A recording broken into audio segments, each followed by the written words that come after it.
Good morning students. अपन previous lecture के अंदर देख रहे थे किस तरीके से हाइड्रोकार्बन्स को क्लासिफाई किया जाता है। क्लासिफिकेशन के बाद में अपन ने आईपीएसी नोमेनक्लेचर के अंदर डिफरेंट पार्ट्स पढ़े थे कि अगर आईपीएसी नोमेनक्लेचर की एक तरीके से स्टार्टिंग कर दिया था और स्टार्टिंग के अंदर अपन ने ये देखा था कि आईपीएसी नोमेनक्लेचर को अगर देखें, आईपीएसी नाम को अगर देखें तो 5 पार्ट्स के अंदर स्प्लिट होता है और वो 5 पार्ट में 2 पार्ट तो हमेशा कोई भी नोमेनक्लेचर हो उसके अंदर एसेंशियली होता है और मैक्सिमम उसके अंदर कितना हो सकता है, 5 पार्ट हो सकता है। ये अपन ने लास्ट क्लास के अंदर देखा था और वो 5 पार्ट कौन कौन से थे वो मैंने बताया था। एक होता है सफिक्स, एक होता है प्रीफिक्स और एक होता है वर्ड रूट। और सफिक्स और प्रीफिक्स दोनों ही 2-2 पार्ट्स में डिवाइड रहते हैं। तो सफिक्स के 2 पार्ट, प्रीफिक्स के 2 पार्ट और एक वर्ड रूट, तो टोटल मिला के कितने हो गए 5। और पांचों की एक सीक्वेंस अपन ने देखी थी, उस सीक्वेंस के अकॉर्डिंग ही हम हमेशा नोमेनक्लेचर करते हैं। ये तो अपन ने पढ़ा था लास्ट में।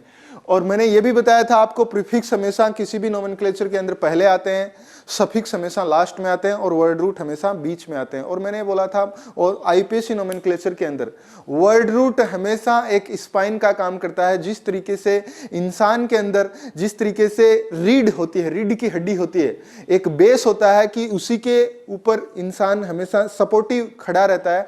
जिस तरीके से पेड़ पौधों की जड़ें होती है, रूट होती है, उसी तरीके से आईपीएसी नोमेनक्लेचर की वो क्या है, रूट है, जिसको बोलते हैं वर्ड रूट। आया बात समझ में? सिंपल वर्ड्स में या सिंपल एग्जांपल से मैंने इस तरीके से आपको बताया है। आज अपन देखते हैं कि कोई भी नोमेनक्लेचर करते हैं या कोई भी ऑर्गेनिक कंपाउंड्स होते हैं, देखिए उसके ऊपर डिफरेंट सब्स्टिट्यूएंट्स हो सकते हैं। ऑर्गेनिक मॉलिक्यूल हो सकता है विदाउट एनी सब्स्टिट्यूशंस हो, ऑर्गेनिक मॉलिक्यूल्स हो सकता है एक सब्स्टिट्यूशंस में हो। तो जब भी देखिए हाइड्रोकार्बन का नोमेनक्लेचर पढ़ेंगे, एसाइक्लिक कंपाउंड्स का, साइक्लिक कंपाउंड्स का, स्पाइरो कंपाउंड्स का, बाईसाइक्लो कंपाउंड्स का, एरोमेटिक कंपाउंड्स का, डिफरेंट कैटेगरीज जो मैंने आपको बताई थी, उन कैटेगरीज का अगर नोमेनक्लेचर अपन पढ़ते हैं तो सबसे पहले स्टार्ट करते हैं अपन ओपन चेन कंपाउंड्स का। ऐसे हाइड्रोकार्बन जो ओपन चेन में है या मैं बोलूं एसाइक्लिक कंपाउंड्स में है, तो सबसे पहले उसी का स्टार्ट करेंगे अपन ओपन चेन हाइड्रोकार्बन का IUPAC nomenclature. IUPAC nomenclature start करने से पहले ओपन चेन हाइड्रोकार्बन के अंदर कौन कौन से सब्स्टिट्यूएंट्स जुड़े रहते हैं और उनका क्या नाम दिया जाता है वो पढ़ेंगे अपन। तो स्टार्ट करते हैं ओपन चेन हाइड्रोकार्बन।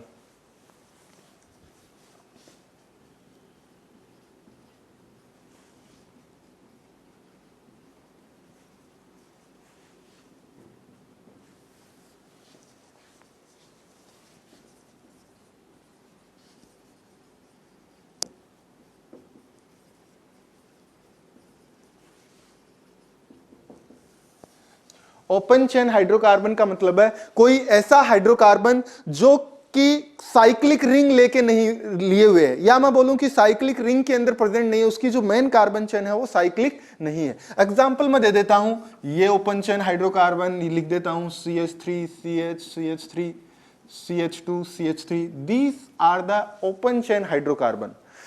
कोई भी मॉलिक्यूल लिख दिया मैंने, ये लिख दिया CH3 CH2 CH2 CH3, ये लिख दिया मैंने, इसी तरीके से मैंने ये लिख दिया। These are the open chain hydrocarbons। अब आप बोलेंगे कि ये क्या है और ये क्या है। देखिए ये हाइड्रोकार्बन ही है। मैंने आपको किसी भी मॉलिक्यूल को रिप्रेजेंट करने के 3 तरीके बताए थे और 3 तरीके में पहला बोला था मैंने कंप्लीट फॉर्म, कंप्लीट रिप्रेजेंटेशन, या मैं रिप्रेजेंटेशन, टाइप्स ऑफ रिप्रेजेंटेशन में बोला था। प्रीवियस लेक्चर्स के अंदर देखेंगे तो आपको पता लगता है किसी भी ऑर्गेनिक मॉलिक्यूल्स को मैंने बोला था आपकी नजरों के सामने, आपको बुक्स के अंदर, किताबों के अंदर 3 तरीके से मिल सकता है, कंप्लीट फॉर्म, कंडेंस्ड फॉर्म और bond line representation. Complete form के अंदर होता है कि सारे के सारे एटम, सारी की सारी बॉन्डिंग कंप्लीटली दिखाई जाए, there is no any confusion in that. लेकिन उसके लिए टाइम ज्यादा लगता है, तो थोड़ा सा टाइम ज्यादा लगता है, हर चीज को ओपन करके नहीं लिखते, इसलिए किसका फॉर्म आया, कंडेंस फॉर्म। मॉलिक्यूल के अंदर की बॉन्डिंग को, कार्बन हाइड्रोजन के बीच में जो प्रेजेंट बॉन्ड है उसको नहीं दिखाना है, CH लिख देना है। जब CH3 अगर हो तो 3 हाइड्रोजन इस तरीके से।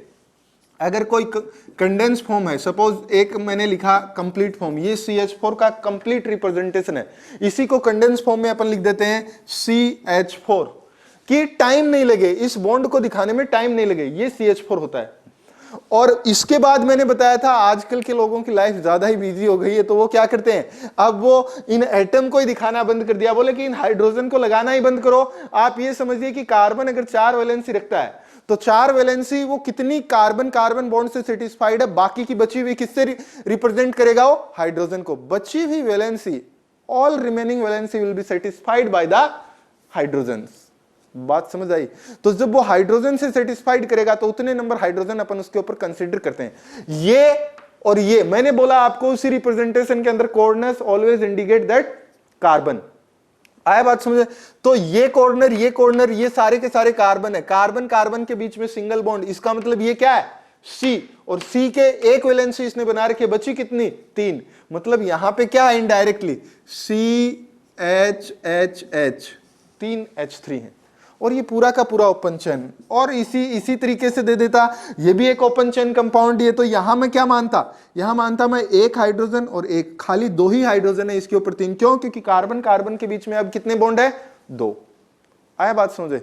ये अपन देखते हैं कि किस तरीके से ओपन चेन हाइड्रोकार्बन्स होते हैं। ये तो मैंने बेसिक आपको बताया।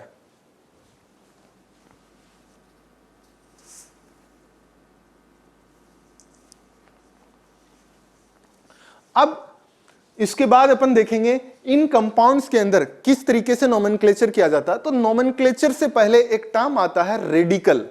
रेडिकल क्या होता है वो देखते हैं। देखिए, कभी भी ये ओपन चेन कंपाउंड है, अपना मेन कार्बन चेन का स्केलेटन ये है। जब भी आईपीएसी नोमेनक्लेचर किया जाता है तो बोलते हैं कि हमेशा एक स्ट्रेट चेन को सेलेक्ट करो, जिसको हमेशा वर्ड रूट लिखो।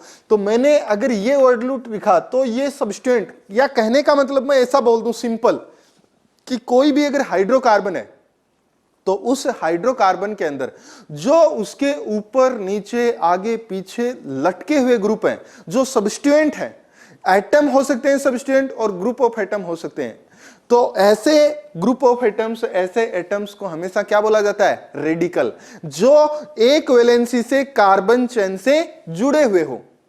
बात को समझना, मैं एग्जांपल देके बताता हूं। सपोज यही एक एग्जांपल है, इसको एग्जांपल ले लेना।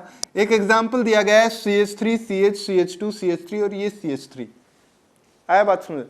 ये कार्बन चेन, मैं ऑर्गेनिक कंपाउंड की मेन कार्बन चेन अगर इसको मान लिया तो ये क्या है, लटका हुआ ग्रुप। कहने का मतलब ये कंपाउंड है, इसके ऊपर CH3 जुड़ा हुआ है। CH3 को मैं ऐसा लिख सकता हूं CH3, एक वैलेंसी इसकी फ्री, ये वैलेंसी मतलब किसी से जुड़ी हुई है। आया बात समझे? तो इसका नाम क्या होता है? देखिए, मैंने वर्ड रूट के अंदर बताया था आपको, एक कार्बन के लिए मेथ यूज करते हैं, 2 कार्बन के लिए एथ, 3 के लिए प्रोप, 4 के लिए but, pent, hex, hept, oct, non, dec, undec, dodec. ये सब अपन ने, मैंने 12 कार्बन तक के लिए बोला था। बेसिकली कोई भी आईपीएसी नोमेनक्लेचर, ये वर्ड रूट अगर 12 तक कार्बन होते हैं उसके अंदर तो अपन वर्ड रूट बता सकते हैं। तो उसी तरीके से रेडिकल्स का नाम कैसे दिया जाता है वो देखते हैं। देखिए, सिंपल सी बात है, एक हाइड्रोकार्बन है CH4, सिंपलेस्ट हाइड्रोकार्बन में लेता हूं। क्या इससे सिंपल और हाइड्रोकार्बन बना सकते हैं? नो। इससे सिंपल क्या होगा, एक कार्बन की valency satisfied by the hydrogen, आधा कार्बन थोड़ी लेंगे, कार्बन तो एक ही होगा, तो यही सबसे सिंपल है। बाकी इससे क्या होंगे, हायर हाइड्रोकार्बन्स होंगे, number of carbon atoms will be taking more, ज्यादा हाइड्रोकार्बन नंबर कार्बन होते हैं उनके अंदर। तो ये सिंपलेस्ट हाइड्रोकार्बन है CH4। तो देखिए, इस CH4 का नाम, इसके लिए वर्ड रूट लिखते हैं मेथ।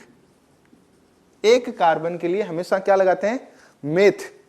और इसके अंदर जब सारे के सारे सिंगल बॉन्ड होंगे, इसका स्ट्रक्चर मैं लिख देता हूं H H H और H।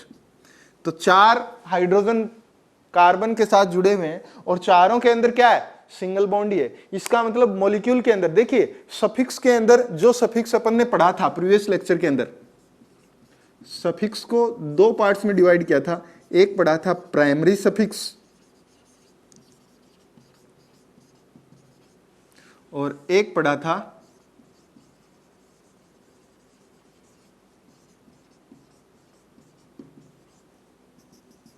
Secondary suffix. इसी सीक्वेंस में पहले secondary prefix, primary prefix, word root, primary suffix, secondary suffix, ये अपन ने देखा था।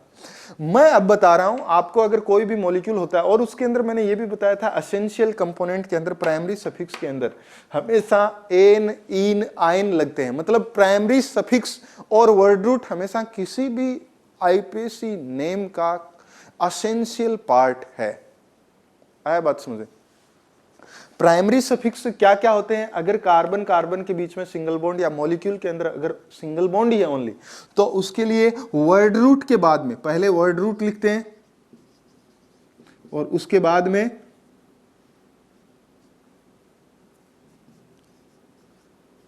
एन लगाते हैं। We add the ane, word root के बाद में क्या लगाते हैं? एन।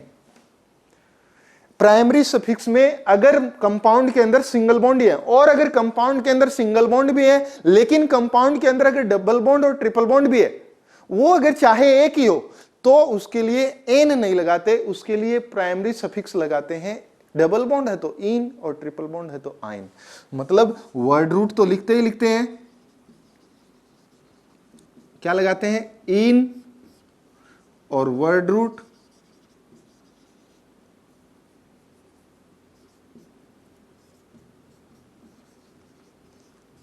आइन। एन, इन और आइन, ये इसका क्या लगाते हैं? सफिक्स लगाते हैं वर्ड रूट के साथ। अब एन होता, ये सारे के सारे क्या है? Primary suffix. वर्ड रूट के जस्ट बाद में आने वाली चीजें क्या होती हैं? Primary suffix. और मैंने बता दिया ये एन किसके लिए लगता है? जब कंपाउंड क्या हो? सेचुरेटेड। और सेचुरेटेड कंपाउंड कौन से होते हैं? वापस से मैं बता देता हूं, ऐसे कंपाउंड जिनके अंदर कार्बन कार्बन के बीच में मॉलिक्यूल के अंदर ओनली सिंगल बॉन्ड प्रेजेंट होता है। बात को समझना। और ऐसे कंपाउंड जिनके अंदर कार्बन कार्बन के बीच में अगर एक भी डबल बॉन्ड आ गया, सिंगल बॉन्ड है अलोंग विद डबल बॉन्ड और ट्रिपल बॉन्ड है, उनको क्या बोला जाता है? अनसेचुरेटेड। अनसेचुरेटेड कंपाउंड, सेचुरेटेड और अनसेचुरेटेड। और सफिक्स के लिए क्या लिखते हैं? मैंने वही बोला था कल, फंक्शनल ग्रुप प्रायोरिटी टेबल की you have to see that functional group priority table to see the suffix of any functional group. कोई भी कार्बन चेन है उसके अंदर फंक्शनल ग्रुप होता है। अब बात आएगी वापस, फंक्शनल ग्रुप क्या होता है? ऐसा एटम, ऐसा ग्रुप ऑफ एटम जो किसी भी मॉलिक्यूल को फंक्शन करवाता है, या मैं बोलूं द कंपाउंड को मेक इट फंक्शनल, किसी भी कंपाउंड को फंक्शनल करता हो, तो उसको क्या बोलते हैं? Functional group. और वो हर फंक्शनल ग्रुप का फिक्स होता है कि उसका सफिक्स ये होता है, प्रीफिक्स ये होता है। और कुछ फंक्शनल ग्रुप होते हैं शुरू के प्रायोरिटी टेबल में जो टॉप पे आते हैं, उनके कोई भी प्रीफिक्स नहीं होते हैं लेकिन वो डिफरेंट कंडीशन के होते हैं, वो पर्टिकुलर वो आगे के आईपीएससी रूल्स में मैं आपको बता दूंगा। तो यहाँ पे जो सेकेंडरी सफिक्स है वो अगर बात किया जाए, कार्बोक्सिलिक एसिड है ओइक एसिड, कीटोन है तो ऑन, अल्कोहल है तो ऑल, एल्डिहाइड है तो एल, एमाइड है तो एमाइड, साइनाइड है तो नाइट्राइल, ये सारे के सारे क्या होते हैं? सफिक्स। अब मैं कह रहा हूं, बात अपन इस पे कर रहे थे, ये मीथेन है, मीथेन का मैंने लगा दिया मेथ। अब सिंगल बॉन्ड है तो सिंगल बॉन्ड होंगे तो उसके लिए क्या लगाएंगे अपन? N, meth N. ये हो गया मेरा प्राइमरी सफिक्स और ये हो गया मेरा वर्ड रूट। बात को समझना है। जब कोई कार्बन ऐसा हो, अब इस कोई भी, ये कार्बन अकेला है, कार्बन चेन भी हो सकती है पूरी। जब कार्बन चेन के ऊपर और नीचे, पहली चीज आप बोलेंगे सर कार्बन चेन कैसे सिलेक्ट की जाती है? तो कार्बन चेन सिलेक्ट करने का तरीका होता है, सपोज आपको कोई कार्बन चेन दी गई है ये, तो आप इसका सिलेक्शन इस तरीके से करिए डायरेक्ट कि पूरा कोई ज्यादा से ज्यादा कार्बन किसी एक, उसके चारों तरफ अगर कोई बॉक्स बनाए तो वो पूरे के पूरे कार्बन चेन कहीं टूटे नहीं। एक है ये इधर CH3 जुड़ा हुआ है, ये इधर CH3 CH CH2 CH2 CH2 CH3। अब मैं इसको कार्बन चेन बोल सकता हूं, बिल्कुल मैं कार्बन चेन इसको भी बोल सकता हूं।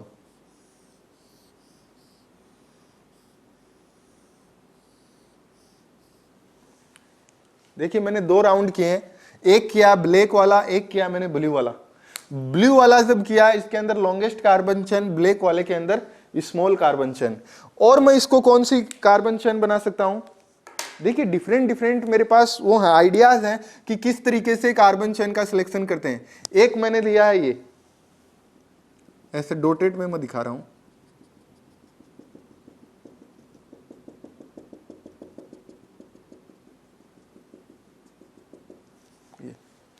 तीन पॉसिबिलिटी है। एक मैंने दिखाया कंप्लीटली ब्लू, एक दिखाया मैंने ब्लैक, एक दिखाया मैंने डॉटेड। आप बोलेंगे ये तीनों की तीनों कार्बन चेन है, आप बोलेंगे इधर से इसको ऐसा भी तो ले सकते हैं कि यही मॉलिक्यूल है। इसको मैं वापस से इधर लिख रहा हूं कि इसके अंदर ऐसा क्यों नहीं ले लेते हैं, इस कार्बन को भी ले लेते हैं और सारों को कवर करके हुए ऐसे ऐसे। ऐसा नहीं ले सकते। ऐसा क्यों नहीं ले सकते? ऐसा इसलिए नहीं ले सकते क्योंकि कार्बन चेन अगर एक बार चल गई तो ये बॉक्स हमेशा सीधा रहना चाहिए, ये बॉक्स हमेशा कभी भी ऐसा नहीं रह सकता। मतलब बॉक्स बीच में से कभी भी टूटना नहीं चाहिए या बीच में से कभी भी ट्विस्ट नहीं होना चाहिए, मुड़ना नहीं चाहिए। बात समझ आई? तो हमेशा अब ऐसा चलेगा तो एक कार्बन को कवर करके ऊपर, ये this is wrong method to select the carbon chain. सही मेथड क्या है? बॉक्स कंप्लीट चलना चाहिए। ये कंप्लीट चला, ये भी कंप्लीट है, ये भी कंप्लीट है, डॉटेड वाला भी। तो सिलेक्ट किसको किया जाए? तीनों ही कलेक्ट, तीनों ही अगर हैं, सेलेक्ट उस बॉक्स को करना है, उस कार्बन चेन को करना है जो सबसे ज्यादा कार्बन लिए हुए हो या जो सबसे ज्यादा लंबी हो। लंबी कार्बन चेन कौन सी है? इसके अंदर बात करूं तो या ब्लू वाली बोल सकता हूं या डॉटेड ब्लू वाली बोल सकता हूं। दोनों ही करेक्ट है और दोनों ही सेम है। आप फील करेंगे दोनों ही सेम है और मैं आगे बताऊंगा आपको, जो ही नेक्स्ट वीडियोस आएंगे उनमें अपन आईपीएससी नोमेनक्लेचर के अंदर पढ़ेंगे। अभी जस्ट मैं इतना बता रहा हूं, कार्बन चेन अगर आपने ब्लू वाली सिलेक्ट कर ली तो ये जो कार्बन चेन के अंदर नहीं आया, इस कार्बन चेन को हमेशा बोला जाता है ये सब्स्टिट्यूएंट की तरह एक्ट करता है, ये एक रेडिकल होता है। सब्स्टिट्यूएंट बोलते हैं जो ग्रुप ऑफ एटम्स या एटम्स जो लटके हुए होते हैं प्रिंसिपल कार्बन चेन के ऊपर। आया बात समझे? तो मैं वैसे ही बोल रहा हूं, अगर ये लटका हुआ है CH3 तो इसको लिखेंगे CH3 एक वैलेंसी फ्री। अगर C2H5 लटका हुआ है तो C2H5 एक वैलेंसी फ्री। तो इन रेडिकल्स का नाम क्या है? इन ग्रुप ऑफ एटम्स का नाम क्या है? आईपीएससी इनका कुछ पर्टिकुलर नाम देती है। और सिंपल, जब मैंने बताया था आपको सिंपल नेम्स भी होते हैं कि पहले के जमाने में लोग सिंपल नेम यूज करते थे डिस्कवरर के बेस पे, सोर्स के बेसिस पे, जो जहां मिला उसी सोर्स के बेस पे। और बाद में बोला था कि वो ट्रेंड चेंज हो गया है। क्यों? क्योंकि एक ही सोर्स से दो दो कंपाउंड मिलने लगे तो क्या होने लग गया? क्लैश होने लग गया, आपस में कंफ्यूजन आने लग गया। इसलिए आईपीएससी ऑर्गेनाइजेशन ने क्या किया? कुछ गाइडलाइंस जारी की, कुछ रूल्स एंड रेगुलेशंस जारी किए। आया बात समझे? तो ये सब चीजें अपन देख रहे थे अब नोमेनक्लेचर के अंदर। अब मैं बताता हूं, हेडिंग डालते हैं रेडिकल या सब्स्टिट्यूएंट्स का क्या नाम होता है, क्योंकि उसके बाद अगर मैं आपको नेमिंग बताऊंगा it will be very easy. तो रेडिकल्स देखिए कैसे जनरेट होते हैं। पहले एक एग्जांपल देता हूं, CH4 अगर इससे एक हाइड्रोजन निकाल दें तो बन जाता है CH3 और इसकी एक वैलेंसी फ्री हो जाएगी। कार्बन से अगर एक हाइड्रोजन निकाल दिया तो ये मीथेन है, METHAN। ये तो क्या है? प्राइमरी सफिक्स है और ये क्या है? वर्ड रूट, अपने को पता है। तो इसका क्या नाम हो जाएगा? मिथाइल। मेथ तो यूं का है लेकिन N will be replaced by YL। बात समझ आए? N will be replaced by L।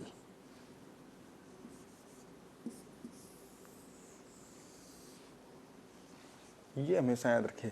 तो एक मीथेन से मिथाइल, अगर मैं इसी तरीके से इथेन लिखूं, एग्जाम्पल अब बना लीजिए, खुद भी बना सकते हैं, CH3 तो इसके अंदर अगर मैं एक हाइड्रोजन निकालूं तो इसका क्या बना दूंगा? CH3 CH2 एक। तो ये क्या था? एथ, दो कार्बन के लिए एथ, और बाद में क्या लगाते हैं? सिंगल बॉन्ड है तो N। तो इसका N will be replaced by YL। तो क्या हो जाएगा? ETHYL, ethyl. एक हाइड्रोजन निकल जाएगा। आया बात समझे?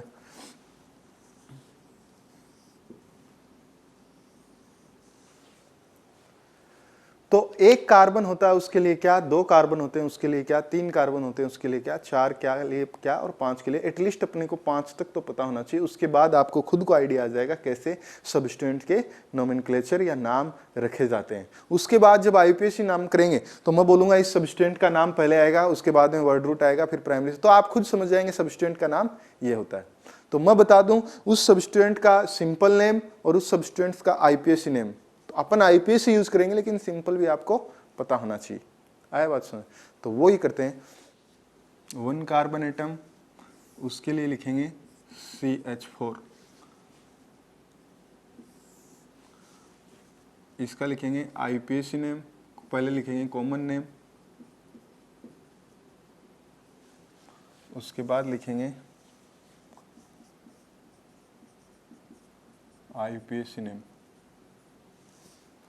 और ये है फॉर्मूला।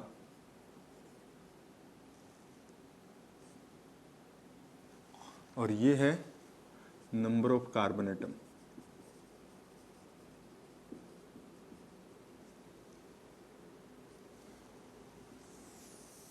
देखिए एक चीज और बता देता हूं मैं आपको, आप एनसीईआरटी की जब चैप्टर नंबर 12 देखेंगे तो हो सकता है आपको एज इट इज लाइन ना मिले, लेकिन आपको टेंशन नहीं लेना। आप सोचेंगे सर कहाँ से पढ़ा रहे हैं, डोंट टेक टेंशन। वो आपको, मैं ये चीजें इसलिए बेसिक बता रहा हूँ, आप धीरे धीरे आपकी अंडरस्टैंडिंग बढ़ेगी चैप्टर के टुवर्ड्स, साइंस के टुवर्ड्स धीरे धीरे जब बढ़ेगी तो शुरू में हो सकता है आपको ये लगे कि सर कहाँ से पढ़ा रहे हैं, मुझे नहीं पता है। तो आप धीरे धीरे जब पूरे चैप्टर को देखेंगे, पेज पलटेंगे कॉपी के अंदर, आपको पता लगेगा मीथेन, मिथाइल, ये सब, तो आइडिया आएगा यस सर ने यहाँ बताया था कि मीथेन लिखा होगा, जब कभी मिथाइल लिखा होगा मिथाइल पेंटेन। तो जब आपको धीरे धीरे खुद को पता लगेगा मिथाइल है तो मिथाइल किसको बोलते हैं, आप वीडियो को पॉज करके देखना है। ये सब चीजें मैं एनसीईआरटी के अकॉर्डिंग ही चल रहा हूं इनिशियल डेज में, लेकिन आपको थोड़ा सा मैनेज करना है, धीरे धीरे आपकी अंडरस्टैंडिंग बढ़ेगी। ऐसा नहीं है कि आपने अभी देखा और पूरा एक साथ आपको ऐसा लगेगा कि मेरे को तो समझ नहीं आ रहा। आपको कभी भी टेंशन नहीं लेना है। आप वीडियो को पॉज करो, सोचिए किताब में क्या है और इसके अंदर क्या है, इसको कैसे सर ने लिंक किया है, ये सब चीजें आपको देखना है। आया बात समझे? तो वही अपन देख रहे थे, number of carbon atom, formula, common name और आईयूपीएसी नेम। इसके अंदर एक कार्बन एटम का फॉर्मूला क्या होता है, CH4। इसका कॉमन नेम क्या है, रेडिकल। इसका अगर रेडिकल बनाएंगे तो एक और आप लिख लीजिए, ऐसा लिख लीजिए 1 कार्बन रेडिकल्स के लिए इसको CH3 कर लेना, क्योंकि रेडिकल पढ़ रहे हैं ना अपन। CH4 से ही CH3 बनता है, लेकिन मैंने एक हाइड्रोजन निकाल के यहां दिखा दिया। मैंने CH4 इसलिए नहीं लिखा क्योंकि CH4 को रेडिकल नहीं बोल सकते। When a carbon atom is having all valencies satisfied by the atoms, we can not say radical. Radical कब कह सकते हैं, आप उसकी एक या दो वैलेंसी को फ्री बताएं तब। तो ये क्या हो गया, CH3 एक वैलेंसी फ्री। इसका नाम क्या हो गया, कॉमन नेम इसको बोलते हैं मिथाइल, और आईयूपीएसी में भी इसको बोला जाता है methyl. Methane is replaced, ane is replaced by YL। आया बात समझ? उसी तरीके से एक कार्बन एटम के लिए तो यही हो गया। अगर मैं 2 कार्बन एटम की बात करूं तो 2 कार्बन एटम के लिए देखिए फॉर्मूला क्या रखूंगा मैं, CH3 CH2, यही है CH3 CH2। इसका कॉमन नेम अपन क्या लिखेंगे, इथाइल, और आईयूपीएसी नेम भी क्या है इसका, सेम है, इथाइल। आए बात सुन? ऐसे इसी तरीके से 3 कार्बन एटम के लिए लिखिए 3 कार्बन एटम। अब देखिए 3 कार्बन एटम 3 तरीके से एग्जिस्ट कर सकता है, एक तो सिंपल चेन के अंदर और एक ब्रांच चेन के अंदर। ये CH3 CH2 CH2 ये हो सकता है, और इसको एक और क्या हो सकता है, 2 तरीके से, ये CH3 CH3 ये भी हो सकता है। और क्या हो सकता है, क्या ये भी हो सकता है CH3 CH3 ये भी हो सकता है? नहीं, ये सेम ही है, वो लिखने का तरीका अलग है। देखिए CH3 बीच वाले कार्बन की इक्विवेलेंसी फ्री है, ये भी तो चैन, तो ये भी तो बीच वाला ही कार्बन है, बीच वाले कार्बन, तो ये दोनों सेम ही है। इसको कभी भी आप ये नहीं समझना है ये दोनों को तो दो तरीके से ले सकते हैं। तो इसको तो आईपीएस सिंपल नेम में बोला जाता है। अगर कोई कार्बन चेन सीधी है, कोई ब्रांच हाइड्रोकार्बन चेन ही नहीं है, तो उसके लिए हमेशा नॉर्मल बोला जाता है, नॉर्मल प्रोपाइल, एन प्रोपाइल। इसको लिखते हैं नॉर्मल को एन प्रोपाइल। बात को समझना, प्रोपेन से क्या बना, प्रोपाइल, एन प्रोपाइल। और आईपीएससी में इसको बोला जाता है ओनली प्रोपाइल, नॉर्मल नहीं लगाया जाता। तो क्या लिखते हैं, प्रोपाइल। आया बात समझे। इसी तरीके से CH3 CH ये बीच में से सब्सटेंट है, तो ऐसे ग्रुप को बोला जाता है आइसोप्रोपाइल। मतलब एक कार्बन के ऊपर अगर दो मिथाइल ग्रुप जुड़े हुए हो और कार्बन की वैलेंसी खाली हो, तो इसको क्या बोला जाता है, आइसोप्रोपाइल। बात को समझना। और इसके लिए आईपीएससी में क्या बोला जाता है, इसको isopropyl as it is accepted नाम है। तो क्या बोल सकते हैं, आइसोप्रोपाइल, आप इसको बोल सकते हैं। और अगर इसको बोलेंगे तो 1 मिथाइल इथेन भी बोल सकते हैं। और अगर इसको बोलेंगे 1 मिथाइल इथेन। कैसे मैंने 1 मिथाइल इथेन लिखा, देखिए जो वैलेंसी फ्री है जिस कार्बन की, उस कार्बन को आप हमेशा 1 नंबर दे दो, नंबरिंग करें। इस कार्बन को मैंने 1 नंबरिंग दिया, अब नंबरिंग करने के बाद उसके आगे की तरफ मूव करो, 2 नंबरिंग दिया। दो, एक कार्बन के ऊपर क्या जुड़ा हुआ है, मैंने आपको बता दिया, अगर CH3 लटका हुआ है तो उसको क्या बोलते हैं, मिथाइल। तो एक कार्बन के ऊपर मिथाइल, और ये दोनों कार्बन को क्या बोला जाता है, 2 कार्बन के लिए वर्ड रूट एथ, और जब कार्बन की वैलेंसी फ्री होगी तो उसके लिए YL। तो क्या आ जाएगा, 1 मिथाइल इथाइल, 1 मिथाइल इथाइल। आया बात समझे, 1 मिथाइल इथाइल। इस तरीके से आप उसका आईपीएससी नेम। और वैसे आईपीएससी ने CH3 कार्बन से अगर जुड़े हैं और उस कार्बन की वैलेंसी है, एक कार्बन पे अगर 2 मिथाइल जुड़े हैं फिर वो कार्बन की वैलेंसी, तो उसको हमेशा iso word use, this is more popular than that, isopropyl. 3 carbon के लिए पढ़ा, 2 के लिए पढ़ा, 1 के लिए पढ़ा, अब पढ़ेंगे 4 और 5 के लिए। उनके लिए डिफरेंट कंडीशंस, उनके लिए ज्यादा स्ट्रक्चर पॉसिबल है, नंबर ऑफ कार्बन चेन, तो वो देखते हैं। Number of carbon atom, formula, common name और आईपीएससी नेम, ये हो जाएगा। नंबर ऑफ कार्बन एटम कितना है, 4। 4 के लिए फॉर्मूला क्या हो सकता है, CH3 CH2 CH2 CH2, ये हो सकता है। और क्या हो सकता है, CH3 CH CH3 CH2, 4। ये भी तो 4 कार्बन ही है। नंबर ऑफ कार्बन गिन लीजिए, हाइड्रोजन, कार्बन और हाइड्रोजन गिन लीजिए, इसमें और इसमें दोनों में सेम है, देख लेना चाहिए। ये भी एक फॉर्मूला हो सकता है, ये भी एक फॉर्मूला हो सकता है। क्या इससे और भी फॉर्मूला जनरेट कर सकते हैं, बिल्कुल कर सकते हैं। कैसे, ये मिथाइल यहाँ लगा के, आया बात समझे। तो ये मिथाइल अगर यहाँ लगाऊंगा तो क्या हो जाएगा, CH3 CH2 CH, और यहाँ हो जाएगा CH3। ये भी तो 3 हाइड्रोजन, 2 5 और 3 8, 8 हाइड्रोजन और 4 कार्बन। इसके अंदर 3 3 6, 2 8 1 9। इसके अंदर क्या हो गया, 3 2 5, 5 और 3 8 1 9, 9 ही है ना। 3 2 5 और 3 8 1 9, 9 hydrogen 4 carbon, 9 hydrogen 4 carbon, 9 hydrogen 4 carbon आया ये। तो इसका कॉमन नेम क्या होता है, इस जब नॉर्मल चेन होगी तो उसके लिए क्या लगाते हैं, एन ब्यूटाइल। 4 कार्बन के लिए but, YL, ane will be replaced by YL, ane butyl बोलते हैं इसको। और इसका आईपीएससी नेम में नॉर्मल वर्ड नहीं लगाते, उसके लिए क्या लिखते हैं, ब्यूटाइल। आया बात समझे। इसी तरीके से ये, इसका कॉमन नेम क्या होगा, देखिए इसका कॉमन नेम लिखेंगे अपन, आइसो ग्रुप जुड़ा हुआ है, आइसो ब्यूटाइल, तो क्या लिखेंगे, आइसो ब्यूटाइल। आया बात समझे। इसी तरीके से इसका आईयूपीएसी नेम क्या हो जाएगा, आईयूपीएसी नेम में भी आइसोब्यूटाइल एक्सेप्टेबल नेम है, लेकिन और अगर तरीके से करें तो एक तो आइसोब्यूटाइल यूं का लिख देंगे और इसके लिए क्या लिखेंगे, इसको पहला नंबरिंग देंगे 1 2 3, मतलब 2 मिथाइल प्रोपाइल। तो और क्या नाम आ जाएगा इसका, 2 मिथाइल प्रोपाइल, ऐसे आया। इसी तरीके से इसको देखिए, ये क्या है, इसके लिए मैं आइसो वर्ड यूज नहीं कर सकता। क्या आइसो वर्ड यूज कर सकता हूं, नहीं, मैंने बोला एक कार्बन के ऊपर 2 मिथाइल एसेंशियल जुड़े होने तो ही आप आइसो वर्ड यूज कर सकते हो, एल्स नो। तो इसके ऊपर एक कार्बन के ऊपर एक तरफ इथेन जुड़ा है, एक तरफ मिथेन, मिथाइल और इथाइल जुड़ा हुआ है।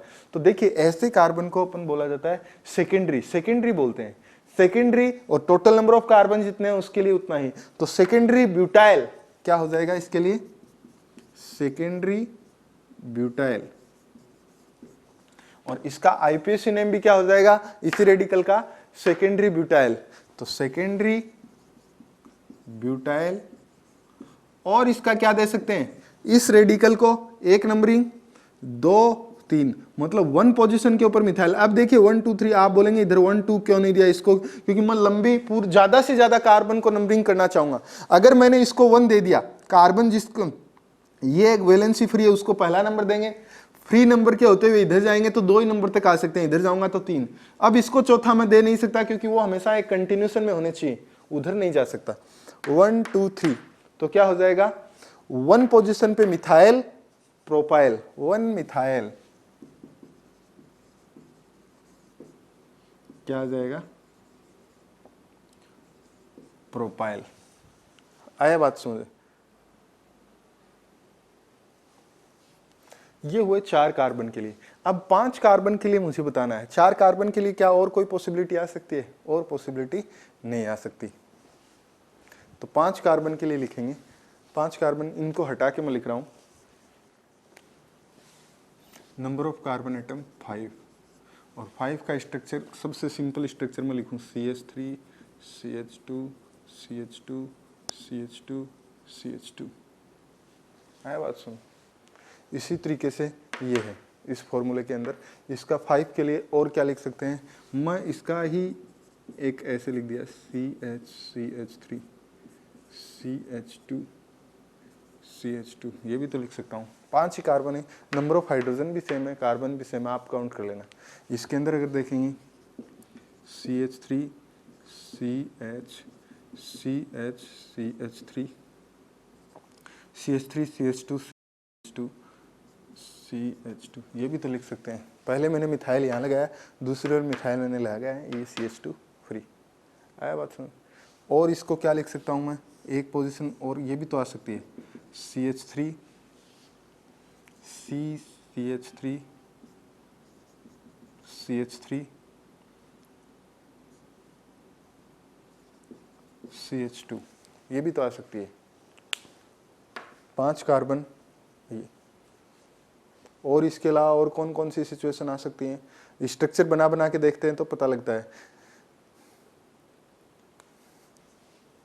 ये आ गई आइसोप्रोपाइल हो गया, ये हो गया।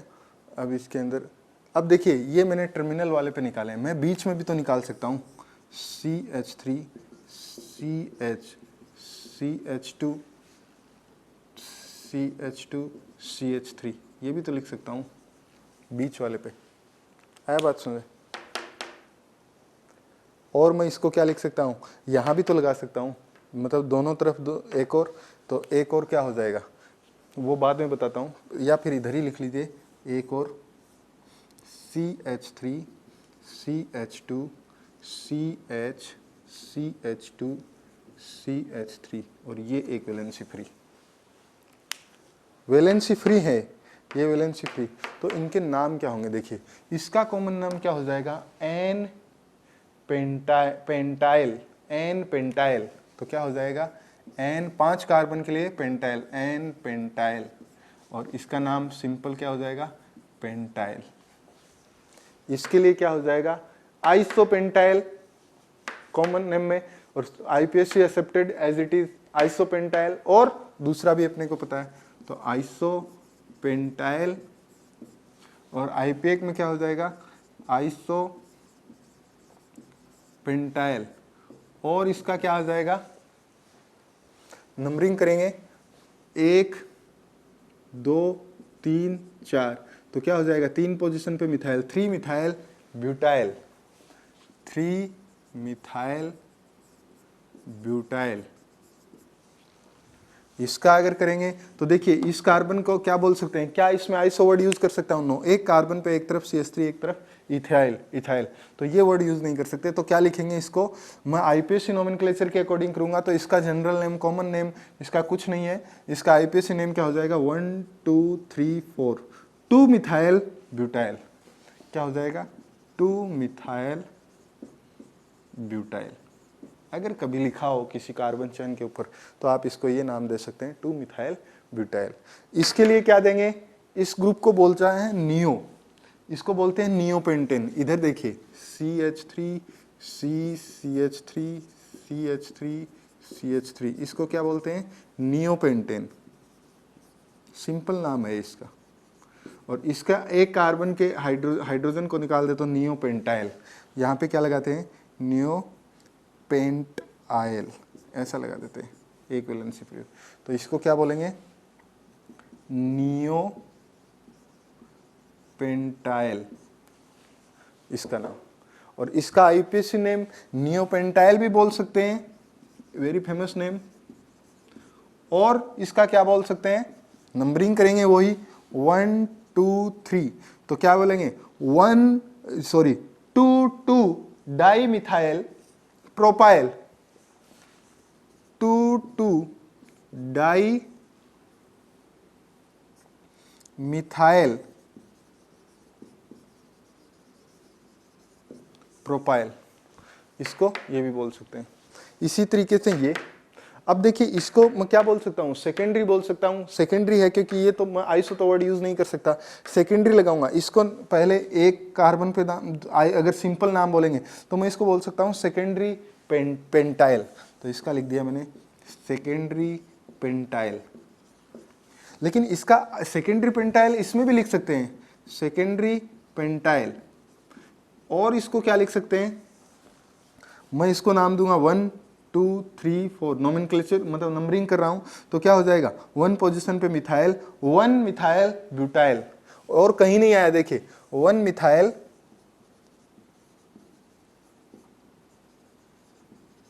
ब्यूटाइल 1, फिर मैंने ये लगाया हाइफन 1 हाइफन मिथाइल ब्यूटाइल, आया बात समझे।